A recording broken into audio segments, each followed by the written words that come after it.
I'll probably watch the split version and then combine it all. Kind of like what he did. It's like, no one's going to watch a 3-hour thing. Well, without further ado, let's just get into it. Thank you so much for trying to watch through this all with me.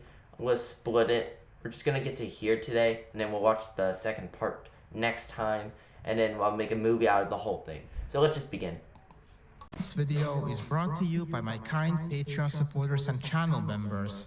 If you enjoy my content and seek to take your support a step further, you can freely join my Patreon okay. or become a channel member with...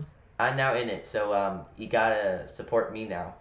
I'm a big fan of Lavader. Lavader. several added benefits. With that out of the way, enjoy today's content. The Peace Kaiser. Interesting. At exactly 7 a.m. on the 10th of November, 1918, a man who was once one of the most powerful men in the entire world, ruling over an empire with a population of over 60 million people, was now nothing more than a broken and disillusioned refugee. I'm pretty sure I had like way more than that.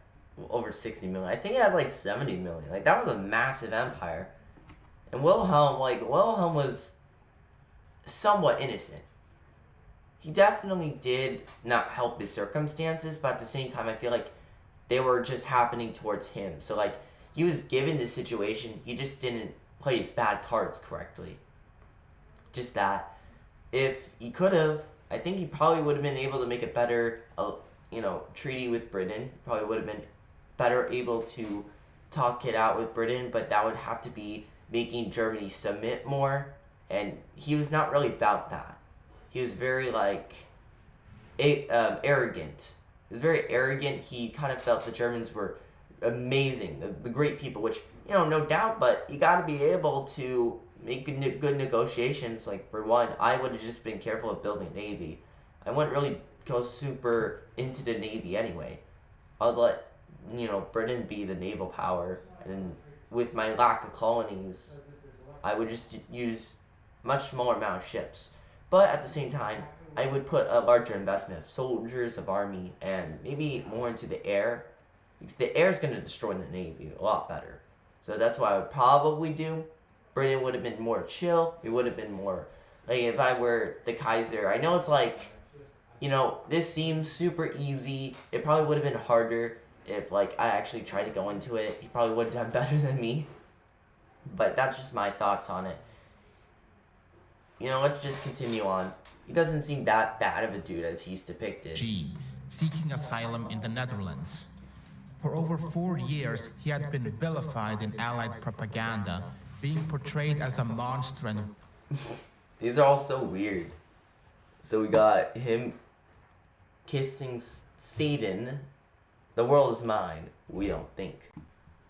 And then we got him trying to eat the world. Bro, like, why are they trying to compare him to, like, Hitler?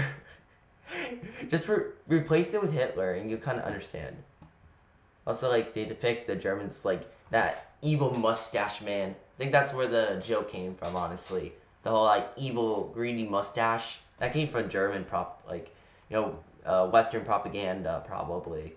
Not saying, like, it was the Germans were 100% innocent and the Westerners bullied them, but just saying, the Germans were also part of the West, but just saying they were not really kind to Germany.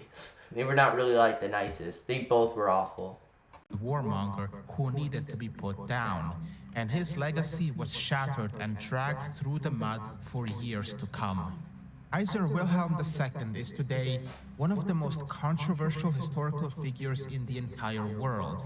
Widely accepted belief is that he was a mentally unstable madman whose foreign policy directly contributed to the outbreak of the First World War. In popular culture, whether on TV, movies, or your casual history video on YouTube, he's almost always portrayed in a negative light.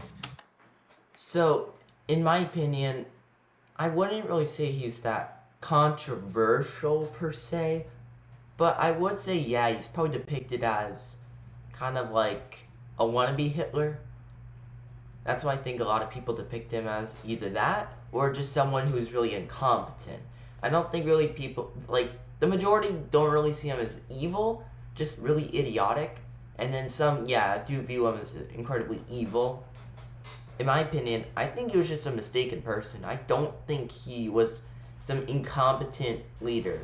I think he more was like a king who was doing a lot of good decisions, a good monarch, but made these, a few of these kinds of mistakes. You know, that's kind of just everyone too, though. But yeah, I get it. I understand why a lot of people might find Wilhelm with this bad reputation. It makes sense, but let's look at how the historical context really is. He isn't as bad as people really do assume. And undoubtedly, all of this shaped the people's perception of him in the modern day. But as we all know, history will always be written by the victors. The Allied propaganda during the First World War portraying him as a madman and menace echoes loud and clear through the minds of the populace.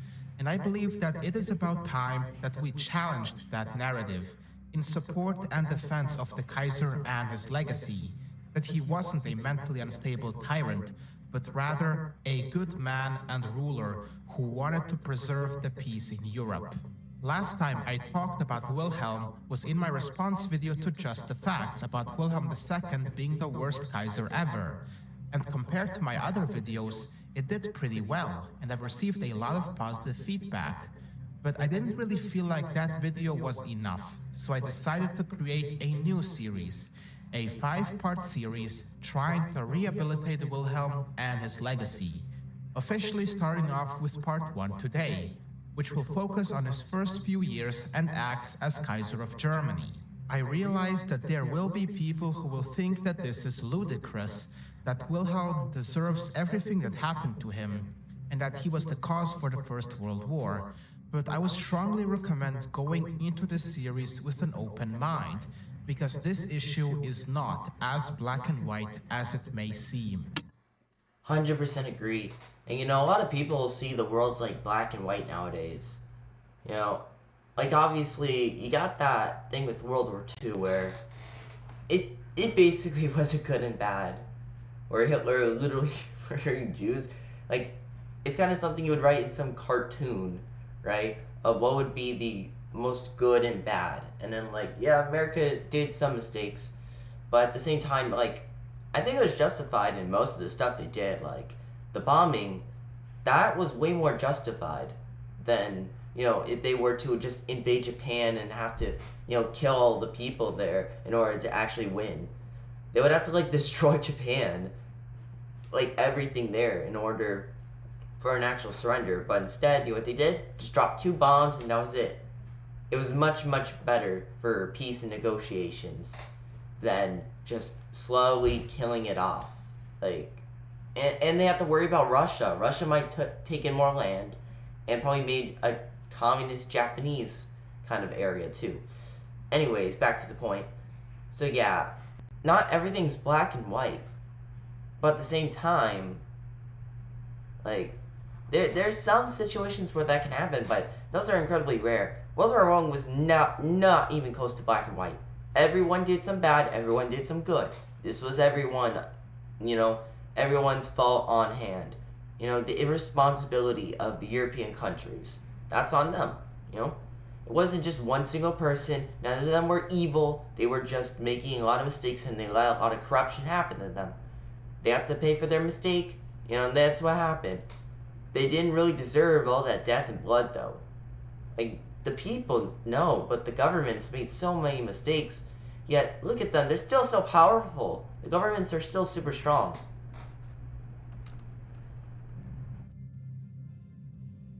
There could not have been a more propitious time for an eager and ambitious young man to ascend to the throne than June 1888, when Kaiser Wilhelm II succeeded his father as King of Prussia and German Emperor. But Wilhelm was not prepared to rest on the laurels of his predecessors. There was still much to be done to nurture the infant Germany and turn her into one of the most dynamic countries in Europe. Even before he took over as Kaiser, he had developed a clear image of the nation's progress, so much so that he could hardly wait to ascend the throne. intended to lead Germany into a new golden age of prosperity and advancement by improving education, promoting the arts, encouraging sports, supporting freedom of religion, developing a strong foreign policy, and making his opinions count in domestic policies. Yeah, this seems kind of left leaning at the time, while also being very conservative nation. And like if you see all these, these were kind of left leaning ideas. I mean, freedom of religion. I mean, maybe some conservatives might have supported some level of it. I'm not sure though. Not really fully at the time. And then having saying domestic policies and a strong foreign policy. Yeah, he wanted to kind of be that. Okay, let's go in. Let's do things right. I think that's pretty good. That's a pretty good thing. I think more countries should try and help out the more poor areas. Like, if Cuba's in danger, if Cuba's being, run by these evil, awful people like in communist nations, I don't understand why we just go and save Cuba. Let's liberate them. Now, obviously, we can't just invade Cuba. That'll spark huge outrage. But I'm just saying, we gotta save them. Like we just watch as poor innocent nations, poor innocent people get tortured by these evil governments like North Korea, Cuba, Venezuela. It's just sad. I think we should try and put more pressure on these countries to change. Maybe not invade them, but definitely put pressure on them to start changing up. That's just my opinion, though. Ottokar von Czernin, an Austrian diplomat, would write about Wilhelm II's ambitions, quote, "I do not think there is another ruler who had better intentions than he had. He lived only for his calling, as he viewed it. All his thoughts and longings were centered around Germany. His relations, pleasures, and amusements were all subservient to the one idea of making and keeping the German people great and happy. And if goodwill were sufficient to achieve great things, Wilhelm II would have achieved them." End quote. Just like any other royal family, Wilhelm believed that he and his dynasty had been called by God to protect and lead the German people. Honestly, like, pretty dope. Think about it. He's this kind of conservative, who also believes in these kind of left-leaning, somewhat left-leaning ideas. So he tries to find that good balance between the two. He's not trying to pick sides. He just thinks what he thinks would be best for the nation, without trying to get all political. We get too political nowadays. I think it's good that sometimes we should have leaders who aren't so political. That's why I don't really feel like the president should have politics. If we do elect the president shouldn't be like in any political party. They shouldn't be affiliated with anything. I think that the president should kind of be elected as more independent, but they not picking any sides, no political party. That's just my opinion though. I just feel like it would help a lot better. Not this whole Democrat Republican split. That stuff's just freaking stupid. However, Wilhelm took that idea a lot more seriously, as he himself would write, quote, "I regard my whole position and my task as laid on me by heaven, and that I am appointed by a higher power to whom I must later render an account." End quote. His critics and Republicans in this case would say that this is nothing more than an arrogant tyrant's assertion of the divine right of kings, but I believe that this is rather an awareness of the responsibilities of his position and the belief that in his role as Kaiser of Germany, he embodies the very spirit of the nation. Honestly, that is it's a double-edged sword, but that does seem to help sometimes. Like when a monarch feels that kind of divine right to rule, it's not that type of way, but when I think a monarch should have the job of, the responsibility that God gave to them. They were chosen to do a good thing and they have to make those good decisions. I think that can lead to someone changing and trying to actually do good because, they feel all that pressure. They feel that they have a responsibility. They're more motivated to try and do good and not try and seek out all the money and power, right? If they truly believe that God chose me So I have to honor him, you know. But on the other hand, people could use it for like a lot of bad decisions. Like, monarchs have used it for a lot of, wrongdoing. In my opinion, I think an overstep of government definitely just leads to a lot of problems. However, I wouldn't say I'm so highly libertarian. Let's say I'm just probably traditional libertarian. So, liberal. In the first few years after he ascended the throne, Wilhelm II supported numerous reforms which would help and improve the conditions of the lower working class, something which was pretty rare for an anti-socialist leader to do in the late 19th century. From the very start of his reign, he set out to create a cooperative workforce by improving benefits and raising wages, and his very first proclamation to the people included a promise that he would support legislation to protect the workers and the weak. That's amazing, I 100% agree with that. It might be like 100 years ago, but we can all agree that we need to protect workers' rights. We need to protect them. We need to help them out. They go through pain. Even today in America, some of them do go through a lot of pain. No one says this anymore, but there's still workers in outside the United States too where they don't have air conditioning. They work 14 hours, sometimes moving boxes or making our devices. That's why I might have an iPhone, but do you know what I'm gonna do? I'm not gonna buy the next iPhone. I'm not gonna buy, 500 devices that I don't need. Who cares about the next iPhone? Like, that's just stupid. Just get one stupid iPhone and then use it properly. You know? That's just my opinion. I don't want to try and get so many devices. I don't even want like a second laptop. I don't want so many things. Like, I just want my basic stuff. I I even feel bad sometimes having it because like a kid had to make that probably. That's why I'm all for like an idea of children should be protected, the weak should be protected. You know, that's what it even says in the Bible. You should protect the weak. As Wilhelm himself would state, quote, I am resolved to lend my hand toward bettering the condition of the German working man, as far as my solicitude for their welfare is reconcilable with the necessity of enabling German industry to retain its power of competition in the world markets. The loss of such foreign markets would deprive not only the masters, but the men of their bread. End quote. It's no secret that Wilhelm deeply despised and mistrusted socialists, seeing them as anarchical and detrimental to Germany's progress. Yeah, because like socialists didn't actually help out the middle class.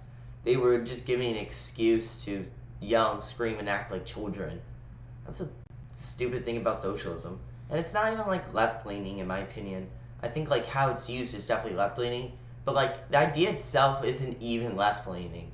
It's just highly authoritarian. It just means the government controls distribution of wealth. That's the economic system. So, like, if you're a leftist, you don't have to like you.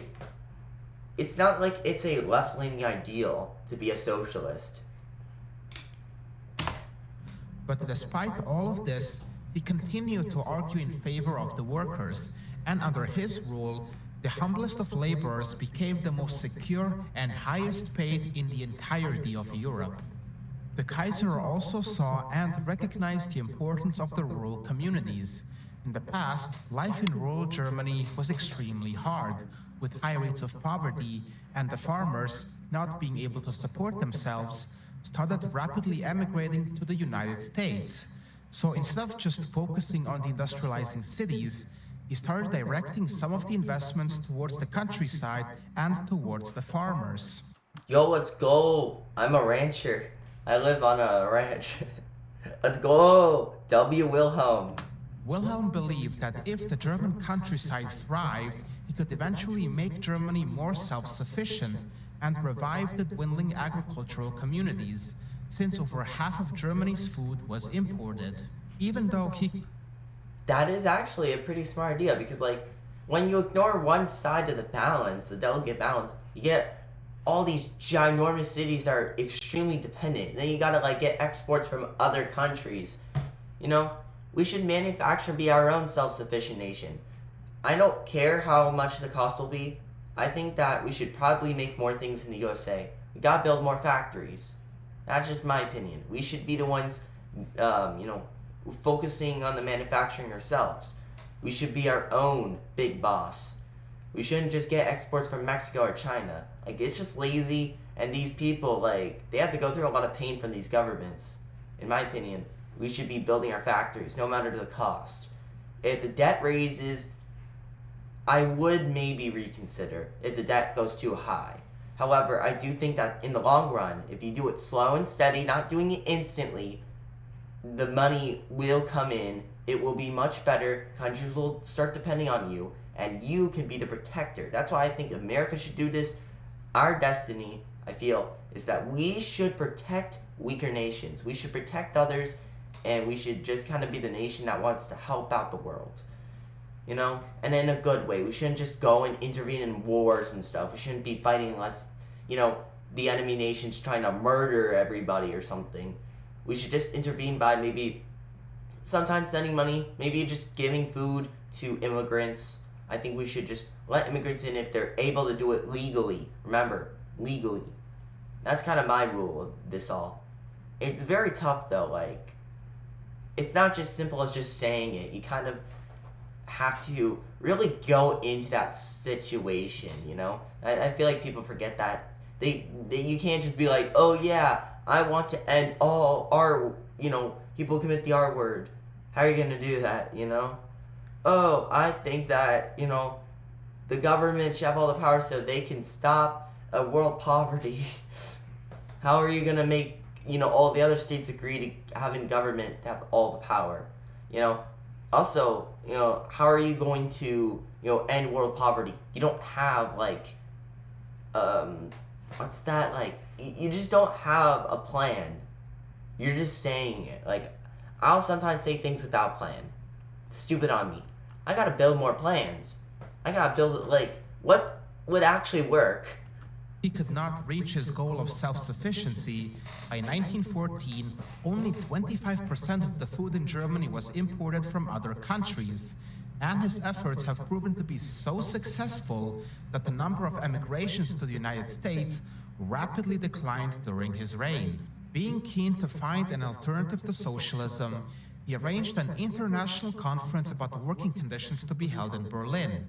Delegates gathered from all over Europe, and ideas such as improved working hours, maternity leaves, and raising the minimum age at which children could work were discussed.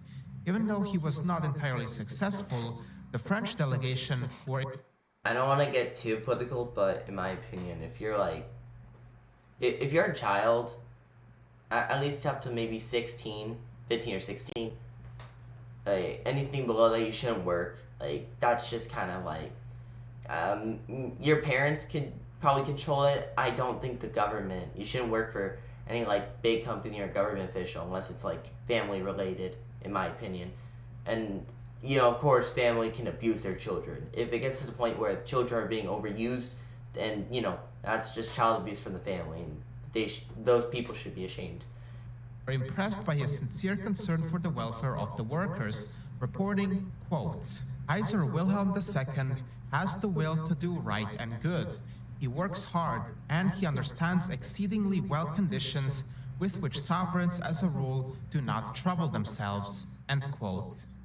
Some of his other acts include, but are not limited to, trying to peacefully resolve the Ruhr miners' strike, establishing a fund to provide for the families of deceased drivers, founding the Kaiser Wilhelm Children's Home to provide annual month-long holidays for the children of the poorest families in Berlin, and so on.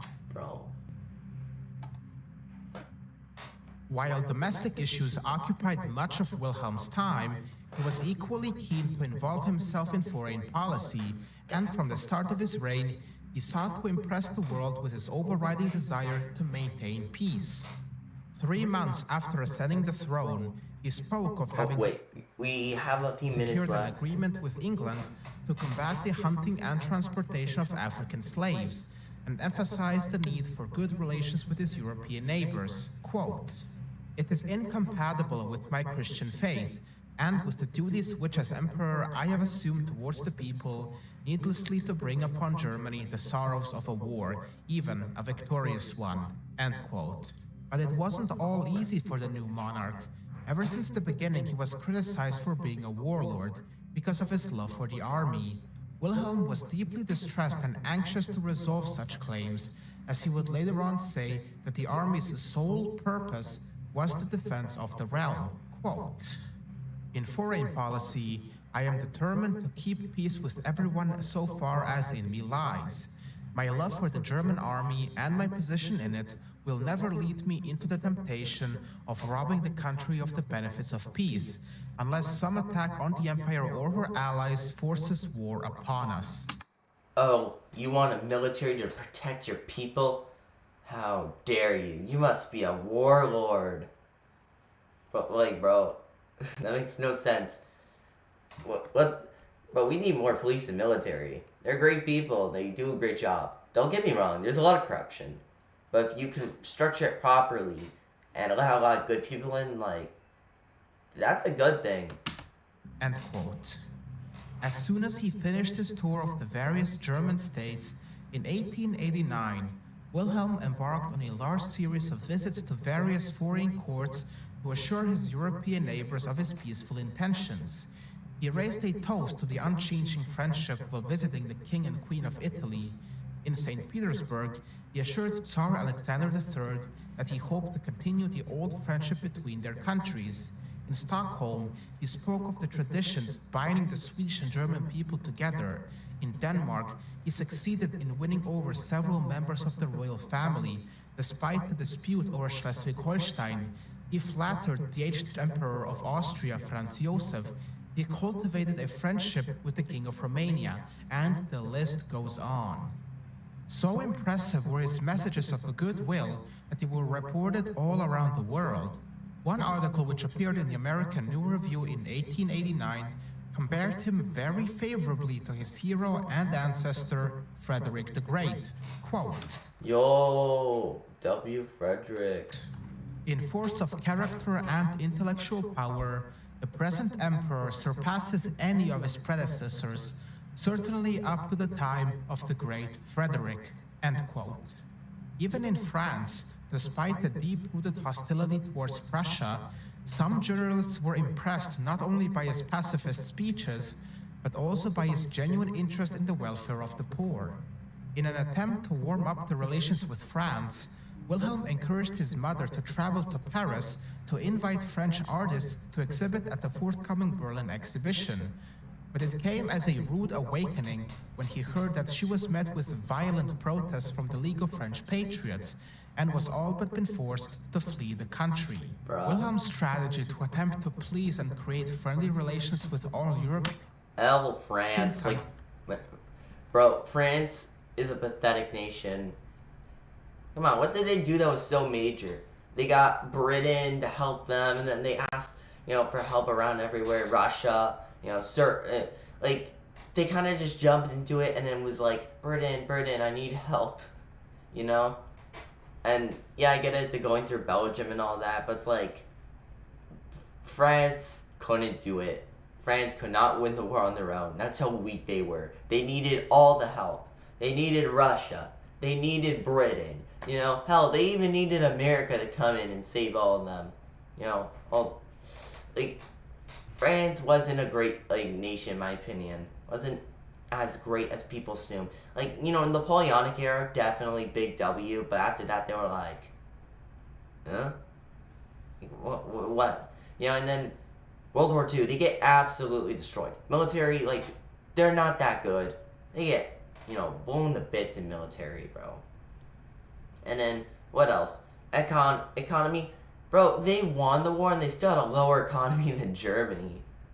And then they won again. Then with just Western Germany, right? With just the Western part alone, Germany still surpasses France in economy. Even though they have Alsace, an area where it has a lot of major factories and a lot of major resources there. Bruh, you have everything, but you will never get as close to Germany. Germany just outdoes in economy and military way better than France. And then even the population, France never got to the population of Germany. Ever. They never got that close.